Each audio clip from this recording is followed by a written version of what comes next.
বাগানটা কেমন যেন ম্যারম্যারে লাগছে। কেন দাদু, সব গাছেই তো ফুল এসেছে। না রে গুলটে, দাদু ঠিক কথাই বলেছে, ফুলের সেই ঝলমলে ব্যাপারটা নেই। কি করা যায় দাদু? সার দিতে হবে বুঝলি, তা তৈরি করতে হবে বাড়িতেই। শোন, তোদের দিদাকে বলবি তরকারির খোসা এখন থেকে একটা গর্তে ফেলতে, আর গোবর জোগাড় করতে হবে। তাহলে গর্তটা খুঁড়ে ফেলি। যাই, ঘর থেকে কোদালটা নিয়ে আসি। গুলটে, আরে গোবর জোগাড় করতে হবে তো, কিভাবে করবি? কেন, যাদের গরু আছে তাদের বাড়ি থেকে চেয়ে আনতে হবে। কি গো, বলি তুমি নাকি পুঁটিকে কোদাল আনতে বলেছো? কেন, আমার ভয় গর্তে লুকোবে? হ্যাঁ, আরে না না, এসব কথা বলতে হয় নাকি? তুমি আমার হৃৎপিণ্ডেশ্বরী, তোমার ভয়ে গর্তে লুকোলে আমি ইলিশ মাছ ভাজা খাবো কি করে বলো তো? হ্যাঁ, এই ওসব আদিকে তো আমায় দেখিও না, নিজের গর্ত নিজে খোঁড়ো। হ্যাঁ, আরে আরে সব কথা শুনে যাও না। শোনো, বেশ খানিকটা গোবর লাগবে বুঝলে। পাড়া প্রতিবেশীরা তো তোমায় ভালোবাসে, তাদের কাছ থেকে যদি আনা যেত তাহলে খুব ভালো হতো।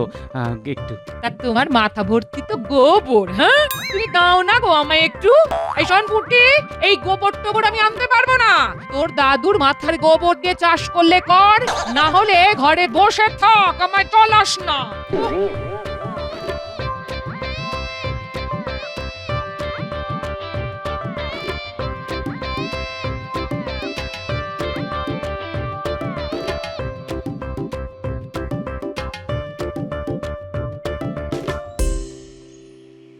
মন্ত্রীমশাই নেই, কিন্তু আমাদের ডাকলেন যে। যাক, চিনতে পারিসনি, তাহলে ছদ্মবেশ ঠিকঠাকই আছে। আমি নগর ভ্রমণে বেরোবো, তোরাও আমার সঙ্গে ছদ্মবেশে যাবি। কি কাজে যাব সেটা তো আগে বলুন। আমি আমার জনপ্রিয়তা যাচাই করতে যাব, তাই এই ছদ্মবেশ, বুঝলি? এই কাজটা আপনি না করলেও পারতেন, কি দরকার রাগবাড়ি অপমানিত হওয়ার? যত বড় মুখ নয় তত বড় কথা, আমি হব অপমানিত? দেখবি আমার সম্পর্কে কেমন সুন্দর সুন্দর কথা বলে, দেখে নিস বটা।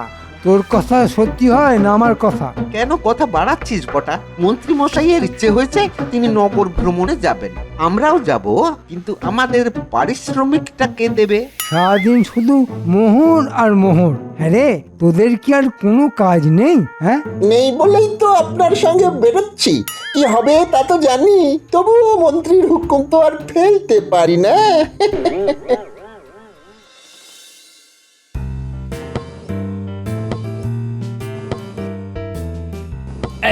দেখ কি করে কোদাল চালাতে হয়। এবার তোরা পারবি তো? হ্যাঁ হ্যাঁ পারবো, তুমি এবার উঠে এসো তো, হাঁপিয়ে গেছো। আরে হাঁপাবো কি রে, বয়স থাকতে কম মাটি কুপিয়েছি। হ্যাঁ, এখন বয়স হয়ে গেছে তাই এতটা ধকল নিতে পারি না। হ্যাঁ রে, গোবরের ব্যবস্থা কি করলি? হয়ে যাবে, চিন্তা করো না, আমি কালকেই গোবর খুঁজতে বেরোবো। ঠিক আছে ঠিক আছে, তোরা থাকতে আমার আর চিন্তা কিসের রে। আপনাকে খুব চেনা চেনা লাগছে মশাই। আমার তা একেবারেই লাগছে না, আপনাকে তো এখানে আগে কখনো দেখিনি। না না, তা দেখবেন কি করে, আমি তো মাঝে মাঝে এখানে আসি। আসলে কৃষ্ণনগর আমার মাসির বাড়ি। আচ্ছা আচ্ছা, তা এরা আপনার কে হয়? মাস্তুতো ভাই, এরা আমাকে আপনাদের নগর দেখাতে বেরিয়েছে, এই আর কি। তা কেমন লাগছে? খুব সুন্দর। আসলে কি জানেন, একটা রাজ্যের মন্ত্রী যদি বুদ্ধিমান হয়, রাজ্যের চেহারাটাই বদলে যায়। কি বললেন? মন্ত্রী মানে ওই অপগণ্ডটা? জানি না আমাদের মহারাজ এত ভালো আর বুদ্ধিমান হয়েও ওই গাধাটাকে সহ্য করেন কি করে। অথচ রাজার সভায় গোপালের মতো একজন বুদ্ধিমান লোক থাকতেও ওই লোকটাকে কেন যে মন্ত্রী করলো সেটাই তো আমরা বুঝতে পারছি না। তোরা হাসছিস? হ্যাঁ, লোকটা মন্ত্রীকে গাধা বলছে আর তোরা মজা নিচ্ছিস? হ্যাঁ, না না, মন্ত্রীকে গাধা বলায় খুব রাগ হচ্ছে, কিন্তু ওই গোপালকে বুদ্ধিমান বলায় হাসি পেয়ে গেল। গোপালকে আপনারা চেনেন? হ্যাঁ, যে তাকে বুদ্ধিমান বলায় আপনাদের হাসি পেয়ে গেল? শুনেছি লোকটা নাকি ভাঁড়। যা শুনেছেন তা সত্যি নয়, গোপাল হচ্ছে বুদ্ধির পাহাড়।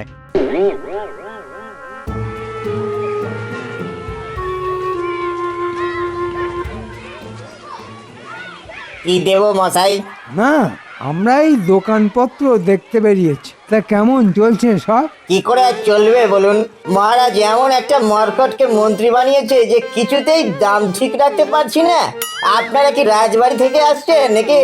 তাতে তোমার কি? হ্যাঁ, তুমি রাজ্যের মন্ত্রীকে মরকট বলবে আর আমরা তা মেনে নেব? মরকট কি বলছেন? হ্যাঁ, লোকটা মূর্খ, অপগণ্ড, অপদার্থ, সারমেয়র চাইতেও অধম। হ্যাঁ, আপনারা কে আমি জানি না, তবে স্বয়ং মহারাজ আসলেও আমি একই কথা বলতাম এবং এটাও বলতাম যে আপনার কি মস্তিষ্কের বিকৃতি ঘটেছে যে গোপালকে বাদ দিয়ে একটা ভণ্ডকে মন্ত্রী করেছেন? হ্যাঁ, এত বড় কথা? হ্যাঁ, একটা রাজ্যের মন্ত্রীর নামে এসব কথা বলা? বের করছি। এই যান যান মশাই যান। হ্যাঁ, আমাদের গোপাল আছে, সেই বাঁচাবে। মহারাজও গোপালকে ভালোবাসেন আর আমরাও। যান যান যান। এবার এখান থেকে চলে যাওয়াই ভালো, কি বলিস ঘটা? আর থাকা উচিত না রে, থাকলেই মার খেতে হবে।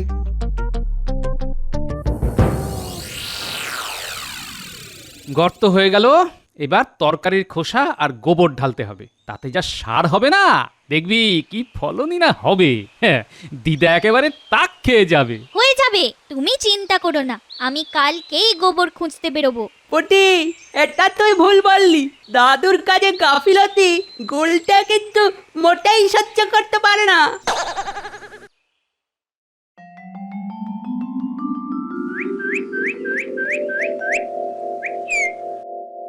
মহারাজ, কৃষ্ণনগরে আর কান পাতা যাচ্ছে না। কেন কেন কেন, কি হলো মন্ত্রী?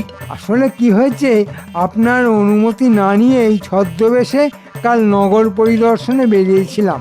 তাতে যা শুনে আসলাম তাতে লজ্জায় আমার কান লাল হয়ে উঠেছে। কি লজ্জা, কি লজ্জা! হ্যাঁ, তোমার কান তো আমি দেখছি সবুজ হয়ে আছে, লাল তো নয়। লাল রং লুকাতে সবুজ আবির মেখেছি মহারাজ। এতে হাসির কি আছে? আমার কান লজ্জায় লাল হয়েছিল, আমি তা লুকোতে সবুজ আবির মেখেছি, তাতে অন্যায় কি আছে? মনে হয় সবার বোধহয় সবুজ বর্ণের শ্রীগালের গল্পটা মনে পড়ে গেছে। আমি তোমার মতো মূর্খ নই, ওটা যে নীলবর্ণ শৃগালের গল্প তা আমি জানি। বিজ্ঞানী, তুমি কখনো সবুজ রঙের কান দেখেছো? না মহারাজ, তবে গিরগিটির কান নাকি মাঝে মাঝেই সবুজ হয়ে যায়। ঠিক আছে ঠিক আছে, যা বোঝার বুঝে ফেলেছি। এবার মন্ত্রী, তুমি বলো তো, নগর ঘুরে তোমার কি অভিজ্ঞতা হলো? কিছু ভালো, কিছু খারাপ। যেমন যেমন মানে তোমার সম্পর্কে কে কি বললো? বললো আমি নাকি অপগণ্ড। মানে জিজ্ঞেস করেছিলে? আগে হ্যাঁ মহারাজ, ওরা বলল যে অপরের খাবার গান্ডে পিণ্ডে খায় সেই অপগণ্ড। আমি বললাম আমাদের রাজ্যে একজনই আছে যে এই কাজ করে। কে, আপনি তা বুঝতেই পারছেন। আর কি বললো মন্ত্রী? বললো আমি নাকি সারমেয়র চাইতেও খারাপ। মানেটা বুঝলাম না। মানে খুব সহজ মহারাজ, সারমেয় প্রভুভক্ত এক ধরনের প্রাণী, রাস্তাঘাটে খুব দেখা যায়। মন্ত্রী কতটা রাজভক্ত তা বোঝাতেই তারা এই কথা বলেছে। মন্ত্রী, তুমি আর তোমার প্রজাভক্তি নিয়ে কখনো কাউকে কিন্তু কিছু জিজ্ঞেস করো না। হ্যাঁ, তোমার কথাতেই বোঝা যাচ্ছে গোপাল জনপ্রিয়তায় তোমার চেয়ে অনেক এগিয়ে আছে। দেখো, জনপ্রিয়তা শুধু যাচাই করলে তো হয় না, অর্জন করতে হয়। আর তুমি আজ আমাকে যা যা বললে তার কাউকে বলো না, আমার নাম খারাপ হবে। কথায় বলে না, অতি চালাকের গলায় দড়ি। মন্ত্রীর তাই হয়েছে। আগে কখনো ভেবেছো মহারাজের মন্ত্রী সম্পর্কে এরকম কথা বলার সাহস এই রাজ্যের কারো ছিল? এখন লোকে লুকিয়ে বলছে, এরপর রাজসভায় এসে বলবে। সেটা কি খুব ভালো হবে? দাঁড়ান না বিজ্ঞানী মশাই, যে যার ফাঁদ নিজেই তৈরি করছে। এরপর কি হবে বলুন তো? গোপালের ওপর প্রতিশোধ নিতে আবার লাজে গোবরে হতে হবে, দেখে নেবেন। আমারও তাই মনে হয়, দেখা যাক।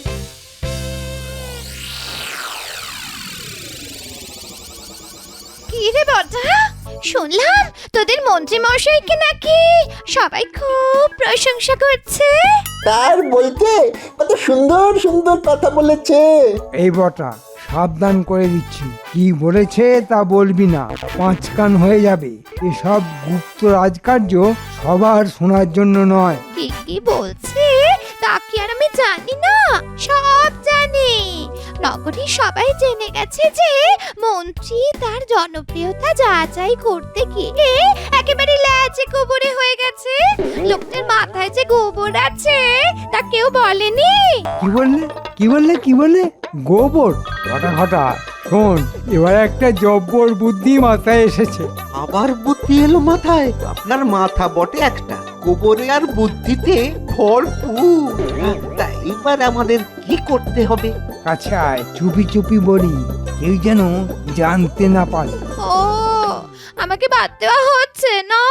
বটা শোন, কাল সকালেই আমি বাপের বাড়ি যাচ্ছি, আমার জন্য একটা গরুর গাড়িটাকে দিস।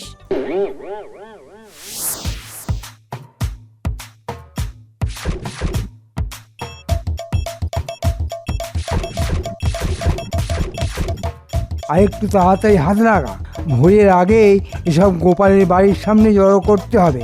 হাত লাগা হাত লাগা। আর তাড়াতাড়ি বললেই তো আর হয় না মন্ত্রী মশাই। এই যে গন্ধে প্রাণ যায় আমাদের। আরে আমিও তো হাত লাগিয়েছি।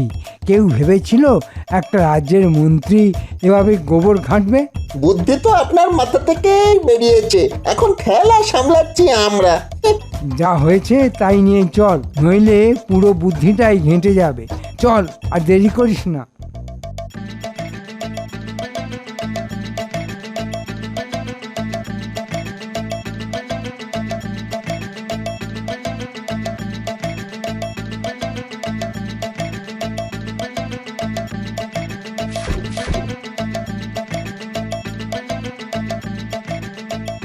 ব্যাস, কেল্লা ফতে। এবার গোপাল সম্পর্কে লোকে কি বলে তা রসিয়ে রসিয়ে দেখব।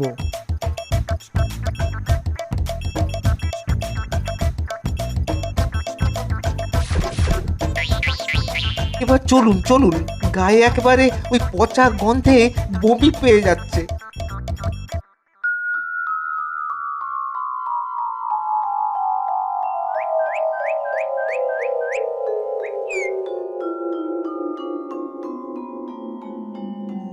আরে হে কি রে, কি এমন বন্ধু আছে যে মেঘ না চাইতে জল নিয়ে এলো? এই গুলটে, তোদের আর কষ্ট করে গোবর আনতে হবে না রে। এই বড় বড় কথা বলো না, এই গোবর কে পরিষ্কার করবে? হ্যাঁ, আমি পারবো না বলে দিলাম। আরে পরিষ্কার করা কি এমন কঠিন কাজ? কোদাল করে আমাদের সারের গর্তে ফেলে দেবো, তারপর যা সার হবে না দেখে নিও। ছি ছি গোপাল, রাজ্যে কি চলছে? কার এত দুর্মতি হলো যে তোমার বাড়ির সামনে গোবরের পাহাড় ফেলে রাখে? আরে আমার উপকারী করেছে গো, কোথা থেকে গোবর পাবো তাই ভেবে শান্তিতে ঘুমোতেই পারছিলাম না। যাক, একটা চিন্তা দূর হলো। কে এই অপকর্মটা করলো তা বুঝতে পেরেছো কি? মন্ত্রীর কৃপায় এতটুকু বুদ্ধি আমার আছে, যে করেছে সে এর ফল পাবে। দাঁড়াও গোপাল, তুমি এই পাহাড় একা সরাতে পারবে না, আমরাও হাত লাগাচ্ছি। এটা কার কাজ বলতো? কার আবার? মন্ত্রী, দেখ না দাদু কিভাবে প্যাঁচ দেয়।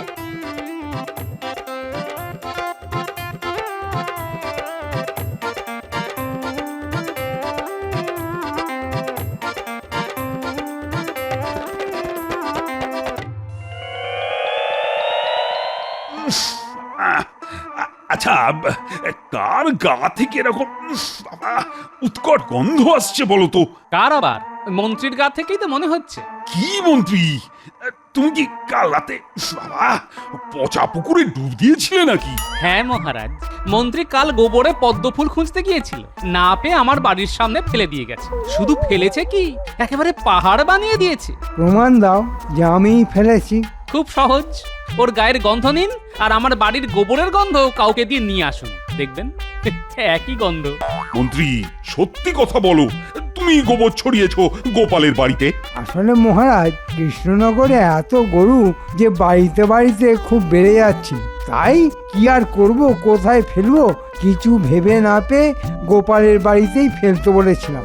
মহারাজ, মন্ত্রী আমার প্রকৃত বন্ধুর কাজই করেছে। এই গোবর থেকে যে ফলন হবে তা কিন্তু মন্ত্রীকে নৈবেদ্য না দিয়ে আমি মুখেই দেব না। না মহারাজ, আগে গোপাল খেয়ে বেঁচে থাকলে আমি নিশ্চয়ই খাবো, কথা দিচ্ছি।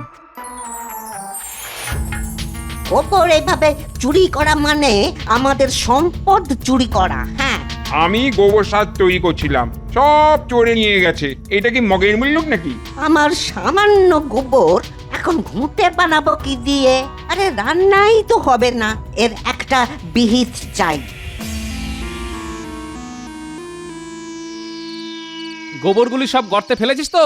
হ্যাঁ দাদু, দিদাও তরকারির খোসা ওখানেই ফেলছে আজ থেকে। শোন, একটা কাজ করতে হবে, কাগজে লিখতে হবে যাদের যাদের বাড়ি থেকে গোবর চুরি গেছে তাদের তাদের বাড়ির দরজায় লিখে রাখবে। মন্ত্রী মশাই এই গোবর চুরির সমপরিমাণে সোনার মোহর দিয়ে দেবে। কালকে মন্ত্রীর বাড়িতে সবাইকে আসতে অনুরোধ করা হচ্ছে। ফল কি হবে তা বুঝলি? হ্যাঁ,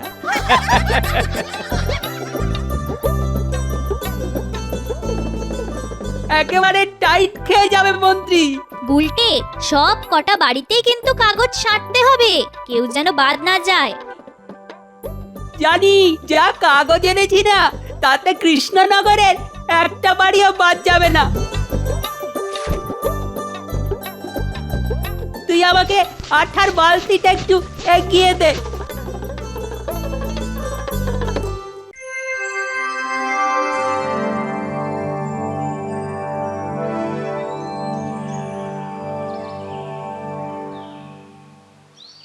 গোবরের বদলে সমপরিমাণ স্বর্ণমুদ্রা বলে কি? কাল আমার বাড়ি থেকেও তো গোবর চুরি গেছে। যাই যাই তাহলে সোনার মোহর নিয়ে আসি। গোবর দিয়ে সোনার মোহর? আহা, আগে জানলে আরো গোবর দিয়ে দিতাম। চলো হে, মোহর নিয়ে আসি। দাঁড়াও দাঁড়াও, আমাকে দুটো বস্তা নিয়ে যেতে হবে। বাপরে, এত মোহর তো রাজার কাছেও নেই। কেমন জানি সন্দেহ হচ্ছে, মিথ্যে নয় তো? তোমার সব ব্যাপারই সন্দেহ। দেখছো তো পরিষ্কার করেই লেখা আছে গোবরের সমপরিমাণ সোনা দেওয়া হবে। গেলে চলো, নইলে আমরা চললাম। তুমি তোমার সন্দেহ নিয়ে থাকো।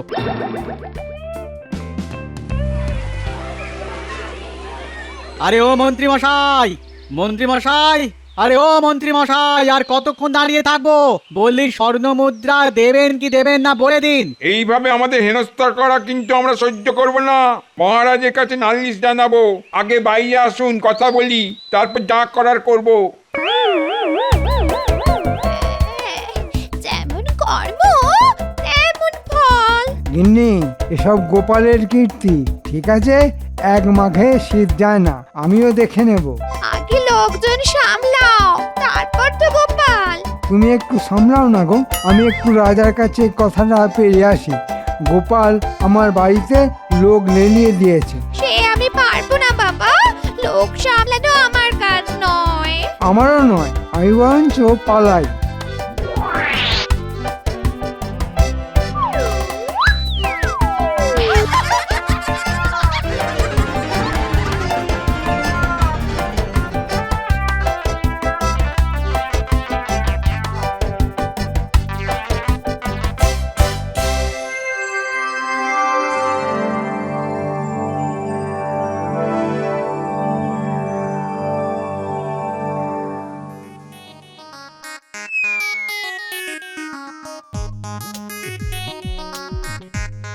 গোপাল আমার সর্বনাশ করে দিয়েছে মহারাজ।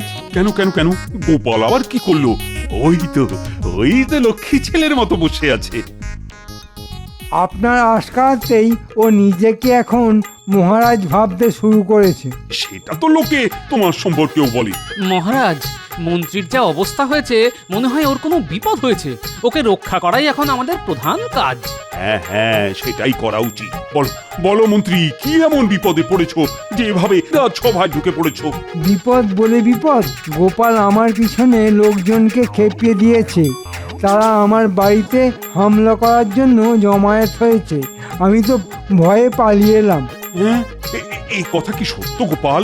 ব্যাপারটা হলো, আজ নগরের সেই সব বাড়িতে কারা যেন লিখে দিয়ে গেছে মন্ত্রী মশাই তাদের নাকি গোবর চুরির সমপরিমাণ সোনার মোহর দিয়ে দেবে। তাই সবাই বাড়িতে গেছে সোনার মোহর আনতে। এতে আমার কি অপরাধ মহারাজ? মন্ত্রী, তোমায় আমি আগেই বলেছিলাম গোপালের পেছনে লাগতে চেও না। দেখলে তো তার ফল কি হয়। এখন সামলাবে কি করে? দেখো দেখো গোপাল কোনো সাহায্য করতে পারে কিনা।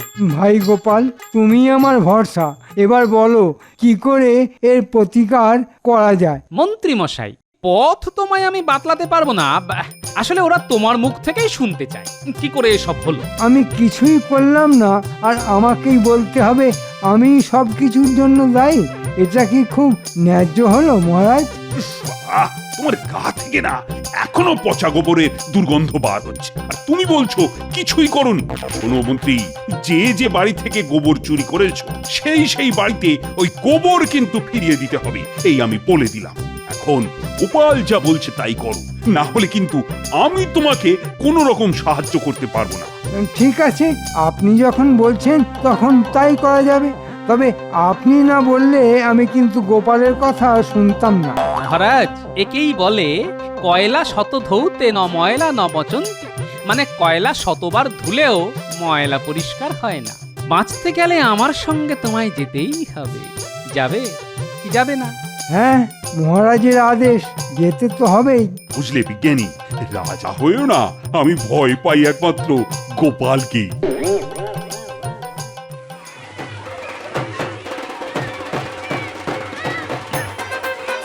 শোনো ভাই সব, ব্যাপারটা খুব গোলমেলে।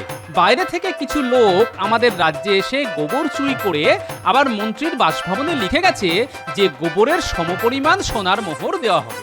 এখন তোমরাই বলো, এটা কি মহারাজের পক্ষে সম্ভব? তাকে তো দিলিয়া হয়ে যেতে হবে, তাই না? হ্যাঁ, তত বটেই। মহারাজের দিকটাও তো আমাদের দেখতে হবে। কিন্তু গোপাল, এই মন্ত্রী কিন্তু বড্ড পাজি লোক, একে শাস্তি দিতেই হবে। মহারাজ সেই শাস্তির রায় দিয়েছেন। যার যার বাড়ি থেকে গোবর চুরি গেছে তাদের বাড়িতে সেই পরিমাণ গোবর ফিরিয়ে দেবেন আমাদের মন্ত্রী মশাই। কি খুশি তো? হ্যাঁ, খুব খুশি। আমাদের মোহর লাগবে না। একেই বলে ধর্মের কল বাতাসে নড়ে। দাদু বলেছেন কর্মফল। মাথায় গোবর, পায়ে গোবর।